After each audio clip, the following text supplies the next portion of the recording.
94 Walf Sénégal dellu si na di leen siyaar di siyaare mboolem kuy toppal 94 Walf Sénégal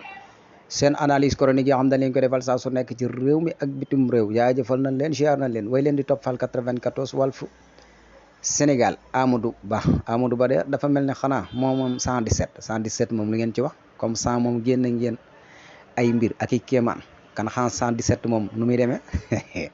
daa mel ni 117 moom gaa yaa ngi koy dëggate de lu mu mel nii lu mu demee nii. waaw moom parrainage am nan lay demee ni waaw 117 daal gis nañ ni moom Amadou Ba moo ko moomee voilà kon 100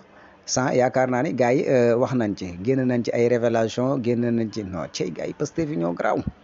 maanaam ñoom daal seen gars yi seen gars yi daal noo def rek ñu indi ay kéemaan indi xam nga ñoom nag dañoo am fulla am fayda waaw waa Pastef am nañ fulla am fayda ba nga xam ne nii wala ex Pastef voilà kon gis nañ ne daal Amadou Ba moom parrainage mi dafa mel ni am na ci ñoo xam ne dafa mel ni daal dañ koy lëme si ay mburoog yi kenn xamut dafa teel nag voilà nañu xaar ba 2024 nag voilà nañu respecté gars yi rek wala gars yi moom affaire 117 bi da leen di déranger xanaa 117 bi da leen di déranger gis nañ ne daal wax dëgg yàlla kon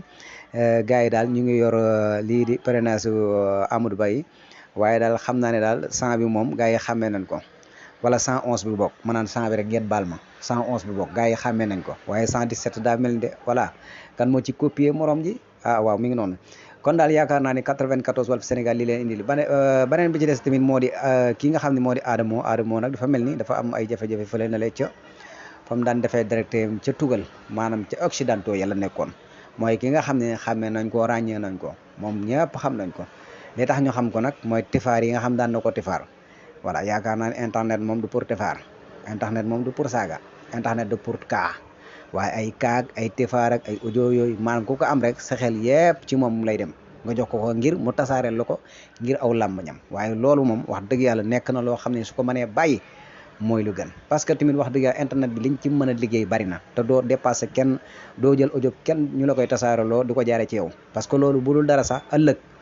boo taxawee ci kanamu suñ borom loolu dafay nekk loo xam da nga koy layoo képp koo ko mës a def te loolu dafa doy waar te yaakaar naa ni àdduna kenn du ko jënde sa àllaaxira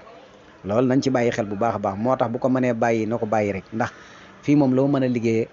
mi ngi fi bu leen topp vie ak abonné yi ak bës bi ba fàtte ni maanaam ëllëg am na parce que loolu mën na la dugal ci loo xam ne ëllëg da nga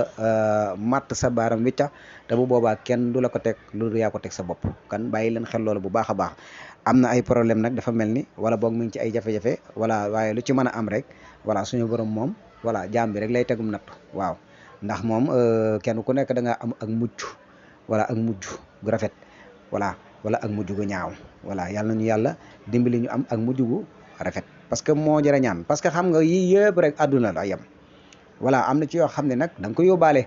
waaye bala ñuy fa egg yàlla nañu yàlla defal